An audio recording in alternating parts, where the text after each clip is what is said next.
The King of Asantehene II, for his anniversary, has chosen the Kwame Nkrumah University of Science and Technology as a site for his symposium on the subject, Deepening Democracy in Africa.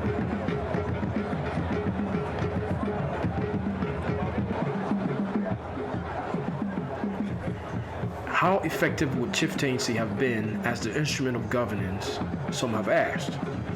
Regardless of the answer, this institution, as it stands, has now historically been determined as a social and cultural necessity in Ghana, and has grown at the national level as an effective tool in the administration of traditional matters.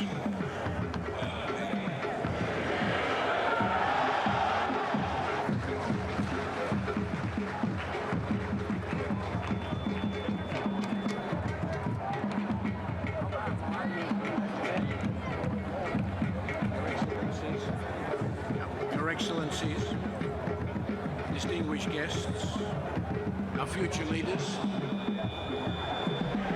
Present at the symposium are the likes of Jose Maria Aznar, former Prime Minister of Spain, Olusegun Obasanjo, the 12th President of Nigeria, Jerry John Rawlings, a former President of Ghana, Sierra Leone's former Prime Minister, Tejan Kaba, and Prime Minister Festus Mogae of Botswana. To support the development of that vision. We must work to help create the Africa its people desire. Through our business in Abuasi, the King is the Chancellor of the Kwame Nkrumah University of Science and Technology. He has brought together some prominent world leaders to talk about deepening democracy in Africa. Constitutionally, kings and chiefs of Ghana are above politics, but their role as guides of the welfare of their people requires that they remain cognizant of the nation's political process. The future leaders of Africa, Ghana and your local communities, he is making a real difference. From all of us, we thank you for allowing us to be part of your community. We thank you for the opportunity to be part of the creation. This symposium at Kwame Nkrumah University of Science and Technology, however, reaches beyond the needs of a foundation, a particular class, or a pressing issue particular to the state of Ghana only. It reaches for the one issue that has vexed Africa for decades: governance and democracy. Long live Africa, long live Ghana. He was slated to begin among us to launch formally this charity foundation, but other reasons of health prevented him from coming. And he insists, of course, that he must join us with a voice which has been heard by His Majesty, that on this occasion we can also galvanize greater support for the foundation in terms of pledges. So he has sent us a video message, and I'll crave your indulgence to listen to this message.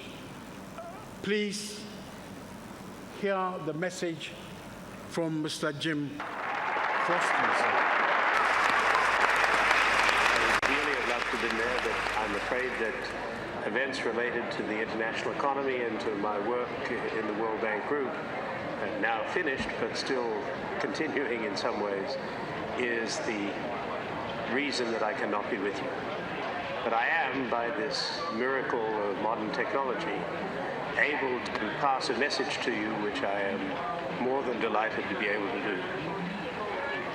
It has been 10 remarkable years of leadership by His Majesty.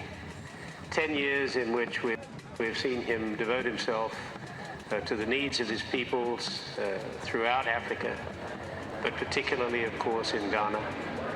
To see his work in education, in fighting AIDS, in the general area of health, and with his two foundations, the Atumfo Education Fund and the Soa Ampen AIDS Foundation, he has done truly remarkable work on experience and knowledge in one country and reach out to other countries.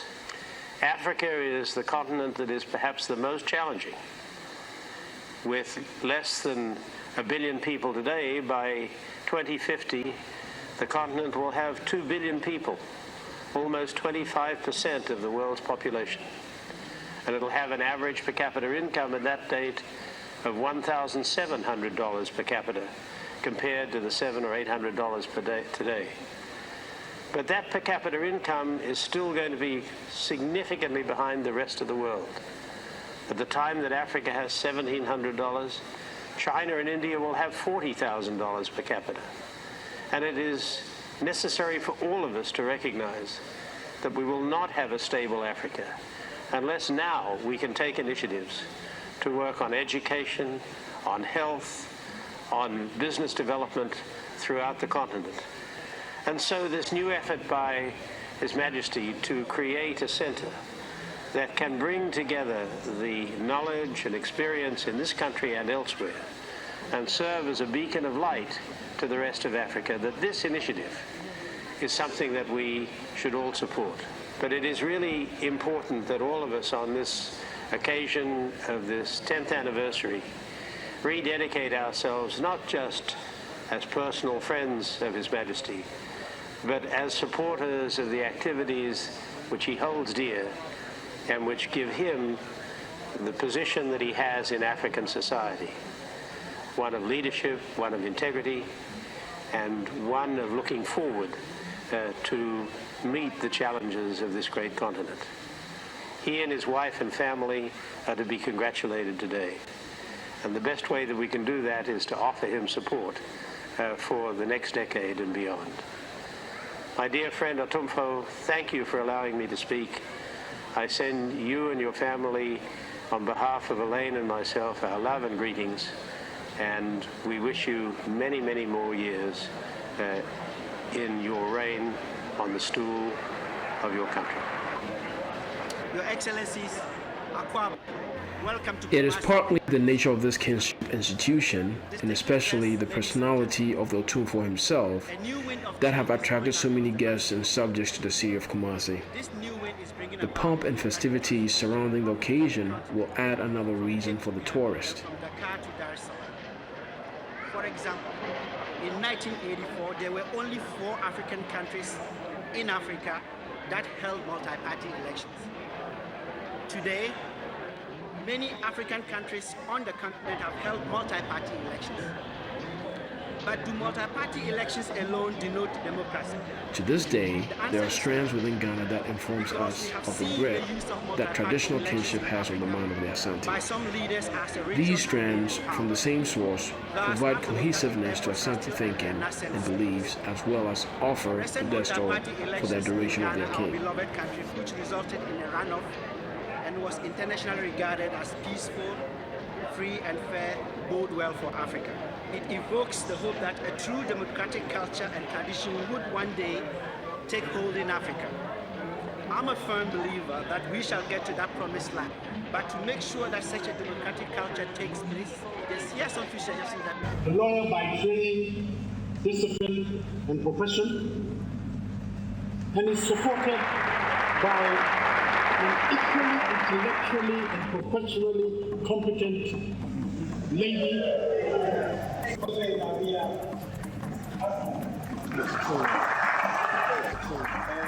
you very much for inviting me. It's a great pleasure for me to be with you here today.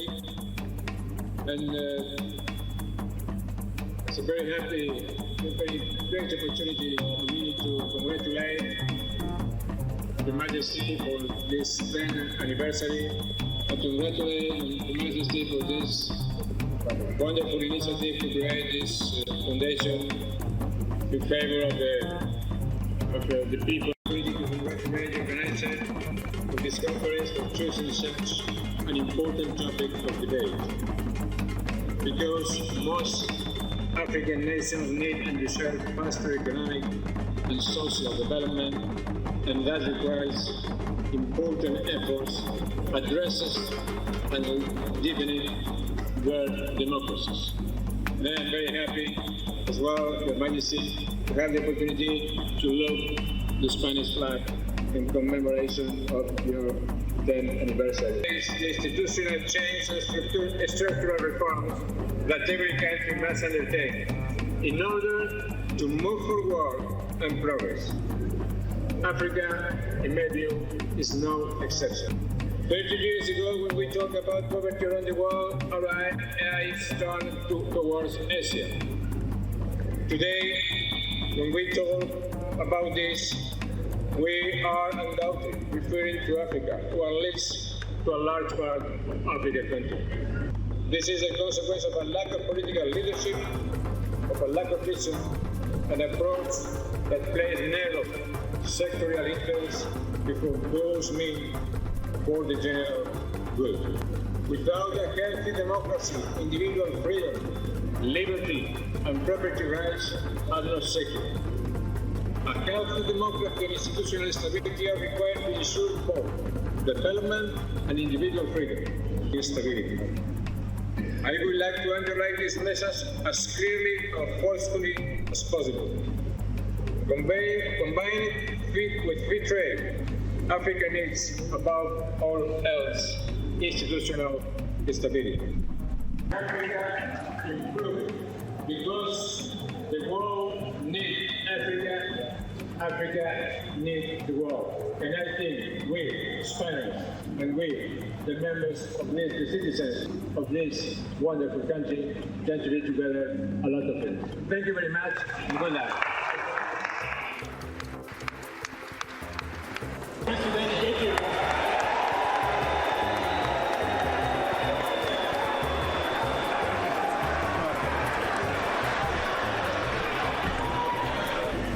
Mr. Chairman, Your Excellencies, distinguished guests, ladies and gentlemen, on behalf of my wife, my family, no, my beautiful, charming wife, and my family,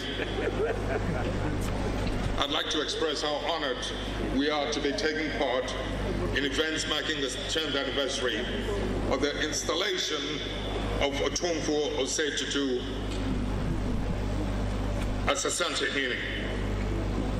Ladies and gentlemen, when I first received the invitation to be part of this forum, I wondered what my detractors would say about me tackling such a subject.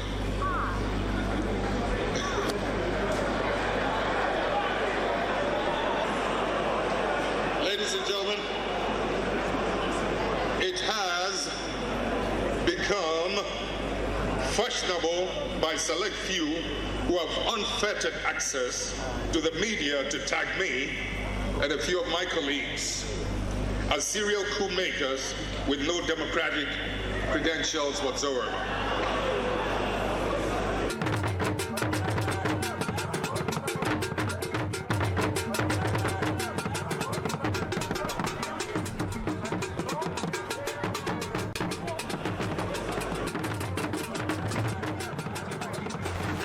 The Asante Queen Mother is the voice of authority on matters of installment. It is the bloodline of the woman that decides who rules. All matters of inheritance are determined culturally at the matrilineal level, hence the power of the Queen Mother for as long as she lives. She has the traditional authority to suggest and appoint successor kings. The current Queen Mother also happens to be the biological mother of King Osei II. Not all the 15 kings were able to reign for 10 years. One reigned for 44 days. Another for 2 years, a few days short of 2 years. Two others, 6 years, the other 7 years.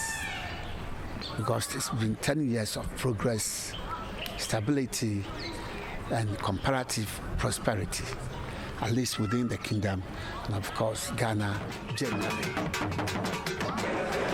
Well, I'm very happy and excited to be in Kumasi for these celebrations because as a representative of my country, I'm more than happy to represent us at such a momentous occasion in the life of the people of the Ashanti Kingdom. And coming from down south, a republic that has just celebrated elections, which have gone off peacefully, which also has a strong tradition of chieftaincy, but which has not developed as highly as Ghanaian society has, ideas about precisely how to fit that into its overall system of governance. I think that our country has a lot to learn from Ghana, because we do have chiefs and we do have a lot of people living under chieftaincy. We also have our democratic institutions, but the whole idea of merging democratic institutions with traditional approaches to leadership is something that is still undergoing refinement at home. So I'm very, very excited to be at a place where there seems to have been an accommodation between modernity and traditionalism. And of course, the pageantry, the pomp, the splendor, the gold. I mean, all these kente cloths and the beautiful men and women, it is absolutely something to behold. And yesterday at the symposium, it was absolutely fantastic because we had these world-renowned leaders from Africa and other places in the world talking about deepening democracy in Africa. And I really sat there and felt very proud to be an African. And the launch of the Education Trust was also another highlight to show that, as President Obasanjo of Nigeria said, the king isn't sitting vegetating in his palace, but rather looking at what he can do in order to make the lives of the people of this region and Greater Ghana better.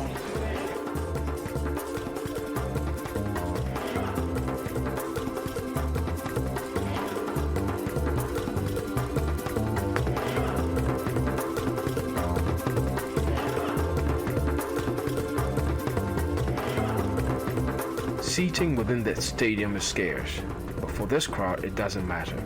The space outside is free and preferable for their jubilant spirits. While their elders and governors worry about deepening democracy, these folks have already decided they are free to celebrate their king. It doesn't matter where, inside or out, the fringe is always theirs to celebrate their king.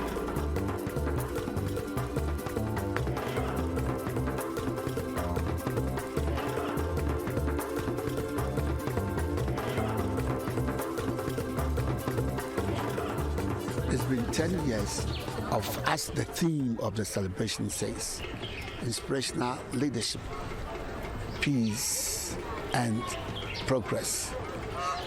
Why do we say inspirational leadership? Of course, inspiration comes from God, and we believe that the Otumfuo has been inspired, by divine providence. Even in our selection of who should be the pantheon God is to. Commemorating my 10th anniversary on the Golden Street, I have the honor, pride, and pleasure to award you the special honor of recognition. The recognition and the awards have been given to the deserving. 10 years on the Golden Stool is something worth memorializing, even if for the sake of what could have been.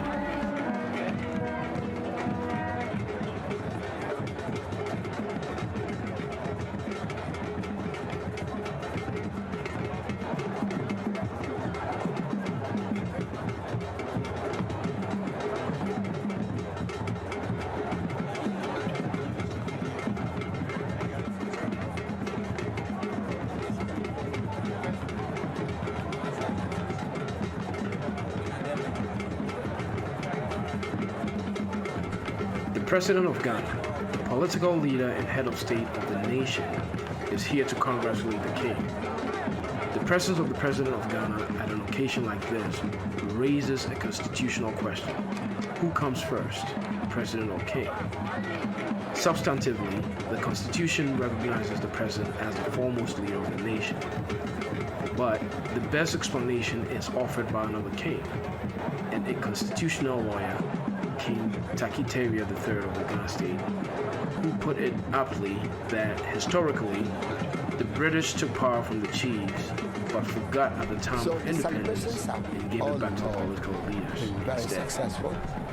I think we were at the grand finale ever, where you saw the riot of color and ambulance, the dancing, the drumming, of course, we give thanks to God, as I said, for having blessed this illustrious king, very determined to succeed in achieving his goals for all of us. And we thank all of you, those who spend time to come and participate in these celebrations. I wish and we pray to the Almighty God for longevity and good health so that he can continue to lead Asante.